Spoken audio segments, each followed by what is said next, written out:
Reserve bank of Indian थोडे दीस पयलीं announce केल्लें की 4 ऑक्टोबराच्यान बँकेन खंयचेय चॅक जर डेपॉझिट केले जाल्यार ते सेम डे क्लियरन्स जातले म्हणून.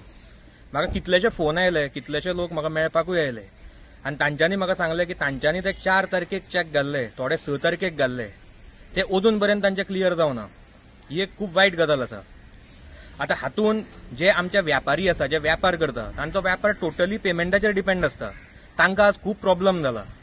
तसोच कितलेशे लोक जे घर चलयतात आनी मडगांवांनूच न्ही जाल्यार मडगांवच्या भायरूय प्रत्येक आज गोंयान हो एक सगळे कडेन पॅनीक सिच्युएशन जाला आनी लोकांक भरपूर त्रास जाले.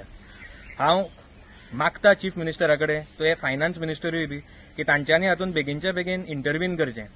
थोडे वर्सां पयलीं म्हाका याद जाता सरकारान एक नोटबंदी केल्ली आनी तातूंत लोकांक भरपूर त्रास जाल्ले. आतां हो एक नवो चॅकबंदी काय कितें, हो एक मोठो प्रश्न पडटा, कित्याक लोकांक हातूनय भरपूर त्रास जाल्या. दुसरें हांव सरकाराक आनी एक सांगपाक सोदतां की आतां दिवाळी सामकी तेंकल्या. फुडल्या आठवड्याच्यान ऑलमोस्ट सगळी फंक्शनां चालू जातली दिवाळीची. आतां अशा फेस्टीव सिजनान फाटल्या वर्सा तांच्यांनी सिलिंडराचे रेट वाडयले. ह्या वर्सा ऑलरेडी इलेक्ट्रिसिटी टॅरिफ वाडला 4%. आतां थोडे दीस पयलीं टॅक्निकल ग्लिचा खातीर तांकां लोकांक रेशन मेळपाक त्रास जाले.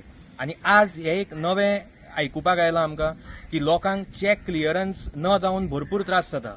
हांव चीफ मिनिस्टरा कडेन मागता की तांच्यांनी हातून बेगीनच्या बेगीन इंटरव्हीन करचें आनी हो प्रॉब्लमांतल्यान आमकां मडगांवकारांक आनी गोंयकारांक बेगीनच्या बेगीन भायर काडचें.